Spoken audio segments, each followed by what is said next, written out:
ও মামা, আজকে কি চানটা না করলে হয় না? তা কি করে হয়? স্নান না করলে তোর পেটের মধ্যে আগুনটা নিভবে কি করে? আগুন? কোথায় আগুন? ওই তো দেখ না, তুই ফু কর, দেখবি মুখ দিয়ে ধোয়া বেরোচ্ছে। সত্যি সত্যি? হ্যাঁ তো, যা আয়নায় গিয়ে দেখ।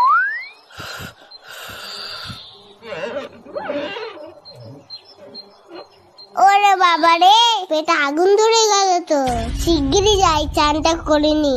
ও মা, গরম জল দাও তো, স্নানটা করে নি। এই মুখটা ঢালবো? না না, পরেরটাই ঢালবো। কোন ঠান্ডা ঠান্ডা কুলকুল, চান করতে আসাটাই ভুল। এই তো পেয়েছি, আগে তোদের চান করাই, না হলে তোদের পেটে আগুন লেগে যাবে। তখন বুঝবি ঠেলা। এই জায়গাটা একটু জল দিই তো। ও, জল ফুরিয়ে গেছে, আরো গরম জল দাও। এত গরম জল নিয়ে কি করছে দেখি তো। ও কি চকচক করছে। গ্যাস পুড়িয়ে গরম